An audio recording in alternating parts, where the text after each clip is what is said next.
Monday. The phone had been ringing for quite some time. Dave sat up with a jolt, wiped the drool from his cheek, and looked at the phone. It was New York. Monday morning conference call with other mid-level managers on the East Coast. To them, it was almost lunchtime. To Dave in Los Angeles, it might as well have been 4 a.m. Yes, I'm here. What? No, I was just in the middle of some paperwork and I lost track of... Wait, hold on. Oh, great. My computer froze. I just clicked on the spreadsheet and it disappeared, and now the whole thing is frozen. Hey, hang on. I gotta reboot my computer.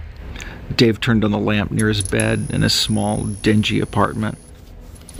He wiped his eyes and looked at the clock. It was flashing 12.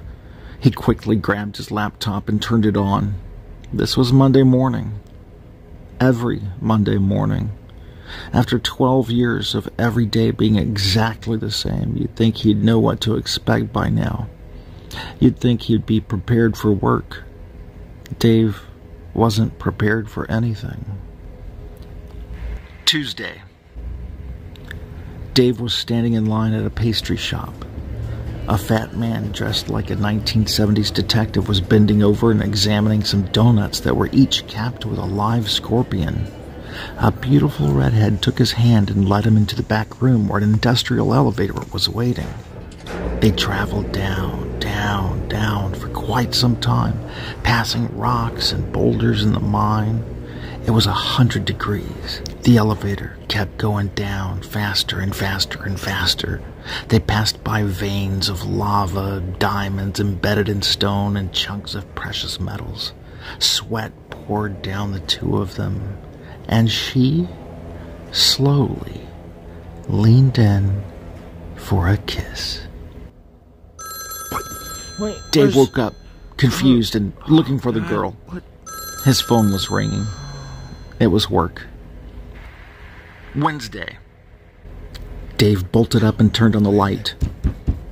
Nope, no light, no electricity. He noticed red flashing lights on the curtains from outside.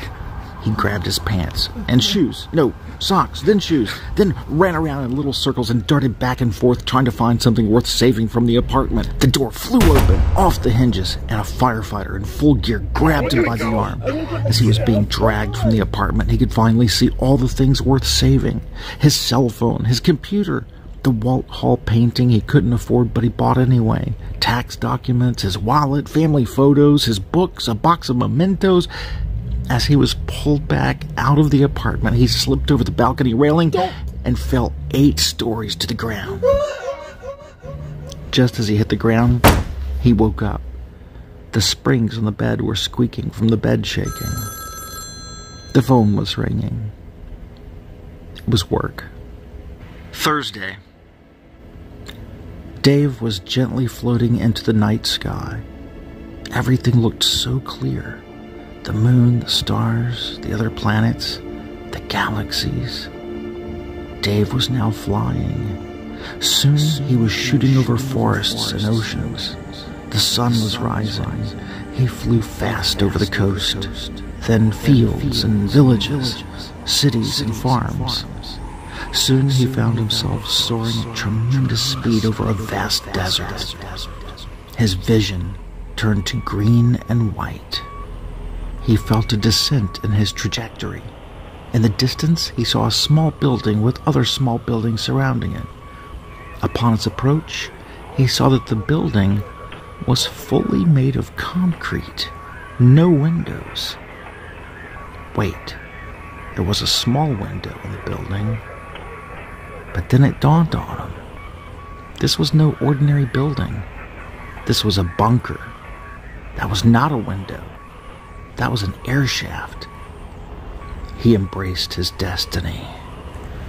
I am the cruise missile!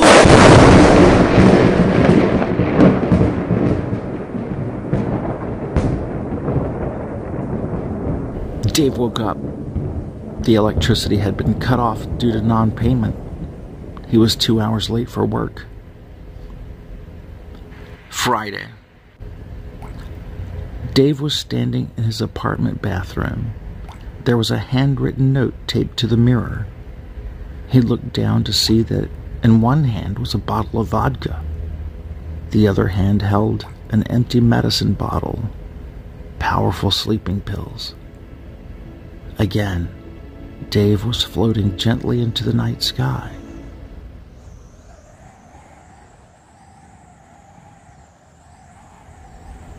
Dave did not wake up.